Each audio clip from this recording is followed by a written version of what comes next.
स्वागत है आपका हमारे YouTube चैनल पर। आज के इस वीडियो में साइंस के टॉप 30 क्वेश्चन करेंगे जो आपके किसी भी एग्ज़ाम के लिए इम्पोर्टेंट है। ओके, तो वीडियो स्टार्ट करने से पहले मैं आपसे एक बात कहना चाहूँगा कि जिस दोस्तों ने इस चैनल को सब्सक्राइब नहीं किया तो प्लीज़ चैनल को सब्सक्राइब कर लीजिएगा और पास में जो बेल आइकन होता है उसको भी दबा लें ताकि आपको आने वाले टाइम में वीडियोज़ की नोटिफिकेशन मिलती रहे। चलिए स्टार्ट करते हैं आज का वीडियो। तो गाइस, आज के सेशन में पहला क्वेश्चन बनता है, हाइड्रोजन बम जो होता है वो किस अभिक्रिया या कह सकते हैं किस रिएक्शन पर आधारित होता है। तो इसका आंसर हो जाएगा ऑप्शन बी, नाभिकीय संलयन पर आधारित होता है हाइड्रोजन बम। और अगर पूछा जाए परमाणु बम किस पर आधारित होता है तो वो हो जाएगा नाभिकीय विखंडन। ये देखिए दूसरा क्वेश्चन आया, परमाणु बम किस अभिक्रिया पर आधारित होता है। तो मैंने आपको बताया था ऑप्शन डी हो जाएगा नाभिकीय विखंडन। नेक्स्ट है, रडार के आविष्कारक कौन है। तो रडार के आविष्कारक हो जाएगा option C, Albert Teller. Next question बनता है, न्यूट्रिनो की खोज किसने की। तो न्यूट्रिनो की खोज की थी ऑप्शन बी, पाउली ने। और अगर पूछा जाए कि न्यूट्रॉन की खोज किसने की तो ये हो जाएगा चैडविक। अगला क्वेश्चन है, आवर्त के नियम की जो खोज है वो किसने की थी। तो आवर्त के नियम की खोज की थी ऑप्शन डी, मेंडलीफ ने। अगला क्वेश्चन बनता है, प्रथम नाभिकीय रिएक्टर किसके निर्देशन में बनाया गया था। तो प्रथम नाभिकीय रिएक्टर जो है वो बनाया गया था ऑप्शन बी, एनरिको फर्मी। अगला है, प्रथम हाइड्रोजन बम कब बनाया गया। तो पहला जो हाइड्रोजन बम होता है उसको कब बनाया गया था ऑप्शन डी, 1952 को। तो हाइड्रोजन बम किस अभिक्रिया पर आधारित होता है, नाभिकीय संलयन पर। नेक्स्ट है, प्रोटॉन किस प्रकार का कण होता है। तो प्रोटॉन जो कण होता है ऑप्शन डी, धन आवेश युक्त होता है। और अगर पूछा जाए इलेक्ट्रॉन किस प्रकार का कण होता है तो ऑप्शन बी, ऋण आवेश युक्त, क्योंकि इस पे नेगेटिव चार्ज होता है जिसको हम लोग ई इनवर्स या कह सकते हैं ई नेगेटिव कह सकते हैं। नेक्स्ट है, न्यूट्रॉन किस प्रकार का कण होता है। तो न्यूट्रॉन जो कण होता है वो हो जाएगा ऑप्शन सी, आवेशहीन कण होता है। नेक्स्ट है, आवेशहीन का मतलब आपको पता होगा, मतलब इस पर कोई भी चार्ज नहीं होता, ना तो प्लस चार्ज होता है ना ही नेगेटिव। ओके। नेक्स्ट है, परमाणु बम का जो आविष्कारक है किसने किया था। तो ये हो जाएगा ऑप्शन ए, ऑटो हान ने परमाणु बम या एटम बम की खोज की थी या आविष्कार किया था। नेक्स्ट है, प्रथम परमाणु बम कब बनाया गया था। ये मैंने अभी डिस्कस किया था, ऑप्शन है 1945। अगला है, इलेक्ट्रॉन की खोज किसने की थी। तो इलेक्ट्रॉन की खोज की थी ऑप्शन सी, जे थॉमसन ने इलेक्ट्रॉन की खोज की थी। नेक्स्ट है, प्रोटॉन की खोज किसने की थी। तो प्रोटॉन की जो खोज की थी वो की थी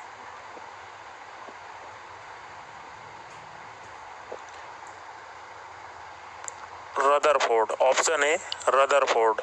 लेकिन आंसर में जो बता रहा है वो गोल्ड स्टीन बता रहा है, लेकिन प्रोटॉन की जो खोज की थी वो रदरफोर्ड ने की थी। नेक्स्ट है, न्यूट्रॉन की खोज किसने की। तो न्यूट्रॉन की खोज की थी ऑप्शन बी, जेम्स चैडविक। अगला है, पोलियो के टीका की खोज किसने किया था। तो पोलियो के टीका की खोज जो किया था option B, John E Salk ने की थी। अगला क्वेश्चन है, डायनामाइट के आविष्कारक कौन थे। तो डायनामाइट के जो आविष्कारक थे ऑप्शन ए, अल्फ्रेड नोबेल थे। नेक्स्ट है पॉजिट्रॉन। पॉजिट्रॉन की जो खोज है वो किसने की थी? Option B Anderson. अगला क्वेश्चन है निम्नलिखित में से किसकी भेदन क्षमता अधिक है? तो ऑप्शन सी गामा किरणें जो होती हैं, गामा रेज होती हैं, इनकी जो भेदन क्षमता होती है वो सबसे अधिक होती है। अगला है टेलीफोन का आविष्कार किसने किया? तो सभी को पता होगा टेलीफोन का आविष्कार किया था option C Alexander Graham Bell. अगला है सोलर सिस्टम। सोलर सिस्टम को किसने खोजा था? सोलर सिस्टम मतलब जहाँ चारों ओर ग्रह, उपग्रह, तारे घूमते हैं। ओके, तो इसका आंसर हो जाएगा ऑप्शन ए कोपरनिकस। तारे जो होते हैं वो अपनी कक्षा में ही घूमते रहते हैं और उनका चक्कर लगाते हैं ग्रह, उपग्रह। नेक्स्ट है नाभिकीय विखंडन में ट्रिगर क्या है? तो नाभिकीय विखंडन में ट्रिगर जो होता है वो होता है न्यूट्रॉन, क्योंकि इसकी ही बमबारी कराई जाती है। अगला है क्वांटम सिद्धांत किसने दिया था? तो क्वांटम सिद्धांत किसने दिया था? Option C Max Planck. Next है रेडियोधर्मिता का जो आविष्कार है वो किसने किया था? तो रेडियोधर्मिता का आविष्कार किया था ऑप्शन ए हेनरी बेकुरल ने। अगला क्वेश्चन है प्रसिद्ध बिग बैंग थ्योरी किस मुख्य सिद्धांत पर आधारित है?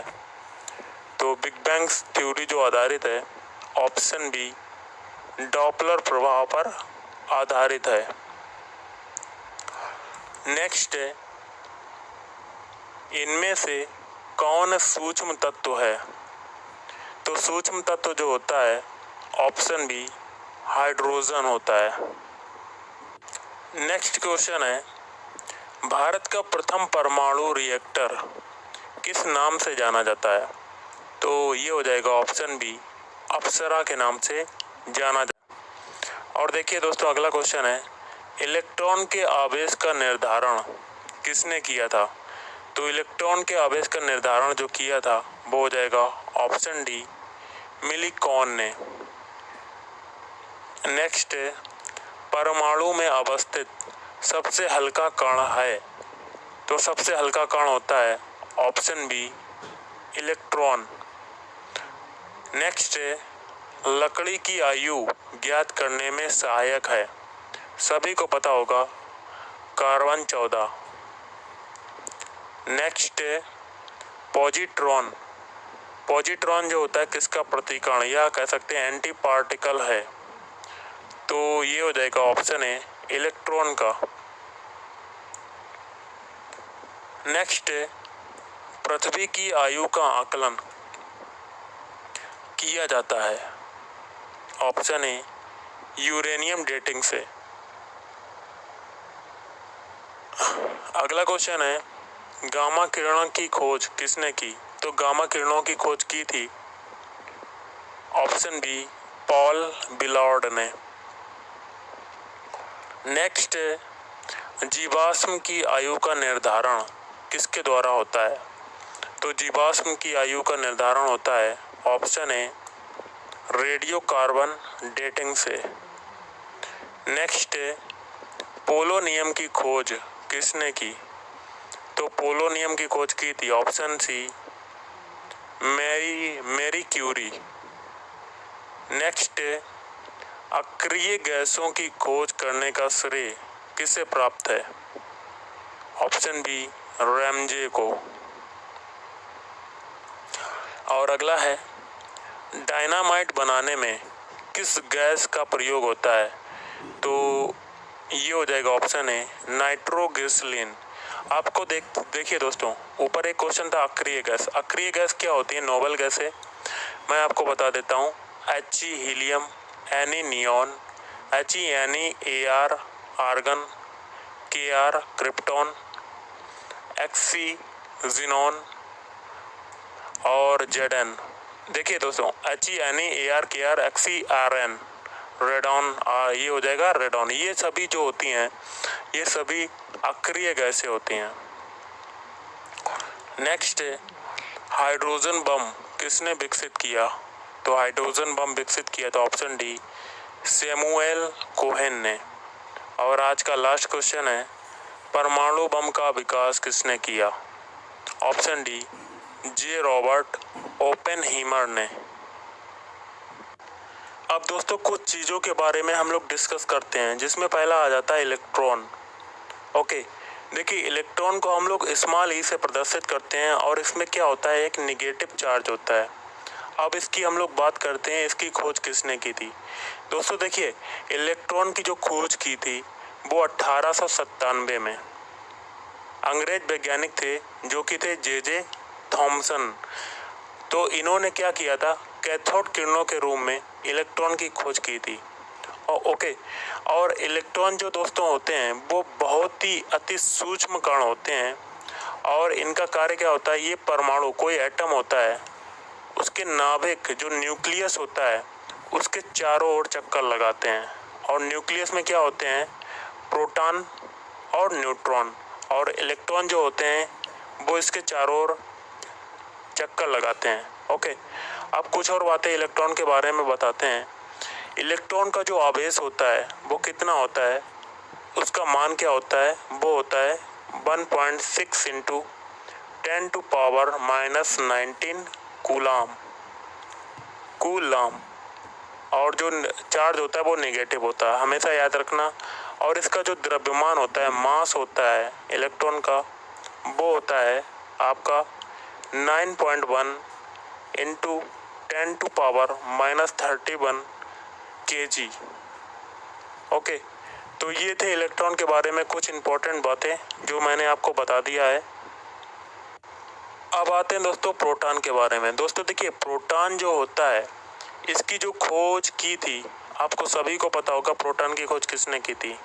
इसके लिए एक फार्मूला होता है याद करने का, ईंट पर नाचे। ओके, ईंट पर नाचे। ई का मतलब इलेक्ट्रॉन और टी का मतलब होता है थॉमसन। मतलब इलेक्ट्रॉन की खोज की थी थॉमसन ने, और पा में देखिए प्रोटॉन हो जाता है प्रोटॉन। इसकी खोज किसने की, रदरफोर्ड ने। अब आ जाता है नाचे। नाचे में देखिए न्यूट्रॉन आ जाता है, न्यूट्रॉन की खोज चा से आता है चैडविक। ओके, तो एक शब्द आता है न्यूट्रिनो। न्यूट्रॉन तो आपने पढ़ा ही होगा, न्यूट्रिनो। तो न्यूट्रिनो जो होता है ये लगभग द्रव्यमान रहित होते हैं, मतलब इस पे कोई रेस्ट मास होता है, मतलब आवेश नहीं होता है, सॉरी द्रव्यमान नहीं होता है। और ये जो होते हैं आवेश रहित मूल कण होते हैं, ना ही द्रव्यमान होता है और ना ही आवेश होता है। और इसकी तो देखिए न्यूट्रिनो एक शब्द आया था, मैंने अभी ये क्वेश्चन करवाया था। तो न्यूट्रिनो की जो खोज की थी वो 1930 में पाउली ने की थी। ओके, और न्यूट्रिनो का भी प्रतिकण होता है और जिसे एंटी न्यूट्रिनो कहते हैं। ओके, ये था न्यूट्रिनो के बारे में कुछ इम्पोर्टेंट जानकारी। अब दोस्तों आता है एक अभिक्रिया होती है जो कि मैंने अभी हम लोगों ने पीछे पढ़ा था, नाभिकीय विखंडन। ओके, नाभिकीय विखंडन जो कि लागू होती है परमाणु बम बनाने में, क्योंकि परमाणु बम जो होता है वो आधारित होता है किस अभिक्रिया पर आधारित होता है, नाभिकीय विखंडन। नाभिकीय विखंडन क्या होता है, देखिए दोस्तों, एक यूरेनियम 235 एक कण होता है, दो यूरेनियम 235 पर मंद गति से न्यूट्रॉनों की बमबारी कराई जाती है। ओके, जिसमें क्या होता है, इसका जो न्यूक्लियस होता है, नाभिक होता है, वो विभक्त हो जाता है अलग अलग, और साथ ही छोटे छोटे मतलब विभक्त हो जाता है, और साथ ही साथ बहुत अधिक ऊर्जा का उत्सर्जन करता है। ओके, जिसे हम लोग क्या कहते हैं, नाभिकीय विखंडन अभिक्रिया। ओके, तो इसका जो प्रथम परमाणु बम जो बनाया गया था, मैंने आपको ये क्वेश्चन में करवाया था, वो बनाया गया था 1945 में। ओके, तो 1945 में बनाया गया था, और जिसका विस्फोट जो किया गया था वो किया था द्वितीय विश्व युद्ध में, जो कि हुआ था 6 अगस्त 1945 को, और कहाँ किया गया था? जापान के हिरोशिमा।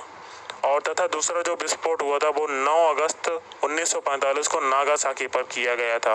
ओके, ये हो गया था पूरा नाभिकीय विखंडन। अब दोस्तों एक अभिक्रिया आती है, रिएक्शन आता है, नाभिकीय संलयन। ओके, नाभिकीय संलयन। एक क्वेश्चन कराया था कि हाइड्रोजन बम जो होता है किस अभिक्रिया पर आधारित होता है, तो वो होता है नाभिकीय संलयन पर आधारित होता है। और एक बात, नाभिकीय संलयन में क्या होता है कि जो छोटे छोटे, पहले मैं आपको बताता हूँ, परमाणु बम जो था वो नाभिकीय विखंडन पर आधारित था। उसमें क्या था, न्यूक्लियस जो था वो छोटे छोटे न्यूक्लियस में हो गया था। और नाभिकीय संलयन में क्या है कि छोटे छोटे न्यूक्लियस मिलकर एक बड़ा न्यूक्लियस बना लेते हैं। ओके, या कह सकते हैं जब 2 या 2 से अधिक हल्के नाभिक संयुक्त होकर एक भारी नाभिक बना लेते हैं। ओके, न्यूक्लियस कह सकते हैं इसको। तो तब क्या होता है, उससे अत्यधिक बहुत ज़्यादा ऊर्जा होती है वो निकलती है। इसी अभिक्रिया को क्या कहते हैं, नाभिकीय संलयन। ओके, तो देखिए सूर्य जो है, सन जो है, इसमें कौन सी अभिक्रिया चल रही है, तो दोस्तों देखिए इसमें नाभिकीय संलयन चल रही है। ओके, और इसका जो ऊर्जा का महत्वपूर्ण जो स्रोत है सूर्य का वो है हाइड्रोजन। ओके, और इसका जो प्रथम जो हाइड्रोजन बम बनाया गया था वो बनाया गया था 1952 में। ये था नाभिकीय संलयन। आई होप आपको ये चीज़ें पता चल गई होंगी। अगर आपको वीडियो अच्छा लगा तो प्लीज़ वीडियो को लाइक करें, शेयर करें और चैनल को भी